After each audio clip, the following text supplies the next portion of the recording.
Biscuit में भगवान की कृपा, देने के समय की उपस्थिति में भगवान की कृपा, और उस कुक्कुट के भीतर में, कुक्कुर के भीतर में जो जीवात्मा है वह भगवत कृपा से उपस्थित है, और वह समय, वह वातावरण, वह मार्ग, वह व्यवस्था, ये सब कुछ भगवत कृपा से है। तो वही यजन हुआ।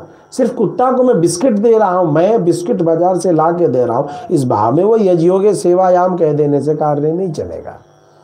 तो यजन का वहां यज्ञ नहीं हुआ, अब यज्ञ हो गया। अब क्या हो गया? अब यज्ञ हो गया। जब कुक्कुट में, जैसे एक संत कबीर, एक और कबीर हुए जो जगन्नाथपुरी में थे, वो बाटी उन्होंने भोग लगा दिया, वहीं पर एक कुत्ता आ गया, उसने सूखी बाटी ले ली, दाल बाटी, सूखी दाल बाटी लेकर के दौड़ने लगा, और वो कबीर जी दौड़े दौड़े उनके पीछे चलने लगे। अरे घी तो लगा लो, अरे घी तो लगा लो, अरे घी तो लगा लो, जबकि कुत्ते को घी बचता नहीं है, लेकिन सूखी बाटी कैसे लगे, घी तो लगा लो। अंतिम में वो कोई और नहीं थे, वो साक्षात जगन्नाथ भगवान थे। ऐसी कथा आती है। तो वो जो कबीर थे वो रामानुज स्वामी जी के शिष्य थे। उसी कबीर के नाम पर ये भविष्य में रामानंद स्वामी के शिष्य जो हुए उनका नामकरण कबीर आदि के रूप में तो ये प्रचलित हुए। इनका उन कबीर की कथा बहुत गौण रही है, वो एकांकी जीवन जी है, तो उनकी कथा उतनी प्रचलित नहीं है। तो यजनम नाम परिपूर्ण शिष्य वृत्ति, पूर्ण रूप से भगवान का स्वामित्व को स्वीकार कर लेना ही यजन है। औपचारिक, सांस्पार्शिकाभ्यवहारिका आदि सकल भोग प्रदान रूपो ही यज्ञ, क्योंकि औपचारिक, सांस्पर्शिक और अभ्यवहारिक आदि सब प्रकार के भोगों को प्रदान करना ही यज्ञ है। इस प्रकार से यहाँ पर ये चर्चा आया।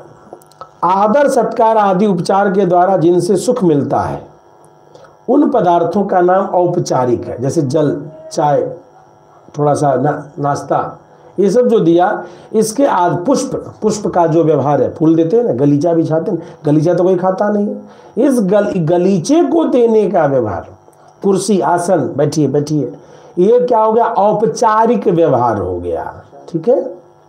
इस औपचारिक व्यवहार के अंतर्गत हम लोग भगवान को क्या करते हैं? ध्यानार्थे, आसनार्थे, आवाहनार्थे गंधाक्षत पुष्पाणि समर्पयामि। ठीक। फिर क्या आता है? सांस्पर्शिक, स्पर्श के द्वारा जिन वस्तुओं से सुख मिलता है उसे सांस्पर्शिक कहते हैं।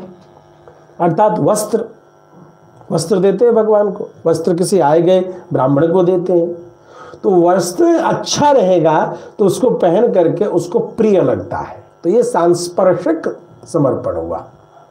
ठीक। कंबल, ठंडा है तो कंबल दीजिए, ऊनी कपड़े दीजिए ब्राह्मणों को, संतों को। और अव्यवहारिक का मतलब क्या हुआ? खान पान आदि के द्वारा जिन वस्तुओं से सुख मिलता है उसको अव्यवहारिक कहा जाता है। या इन तीनों का प्रयोग है जो अंतिम में हम लोग क्या करते हैं?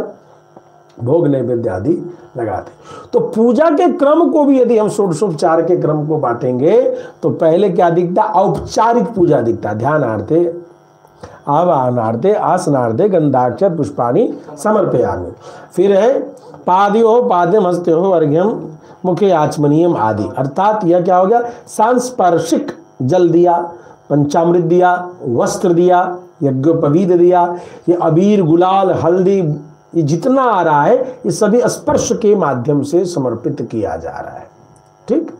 और इस स्पर्श के बाद क्या होता है? जो नैवेद्य, जो अंतिम उपचार है वो अव्यवहारिक हो गया कि मीठे स्वादिष्ट भोजन को पवित्रता के साथ बना करके भगवान को हम निवेदित करते हैं। तो इति सकल भोग प्रदान रूपो ही याग, इसको याग कहते हैं। ठीक। यानी अब आप समझ गए, इसीलिए कोई भी पूजा पाठ हम लोग करते हैं तो उसको याग करके, जिसमें षोडशोपचार पूजन का विधान हो, वहां पर यज्ञ शब्दों का प्रयोग हम लोग करते हैं।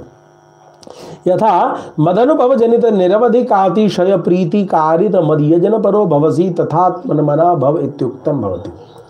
कहने का तात्पर्य है कि जिस प्रकार मेरे अनुभव जनित निरवधिक यानी असीम, अतिशय प्रीति से किए जाने वाले मेरे पूजन में तू परायण हो जा। मद यजन परो भवसी, मेरे यजन में तुम लग जाओ, जुड़ जाओ। तथा मनमना भव इत्युक्तम भवति, उस प्रकार से मुझ में मन लगाने वाला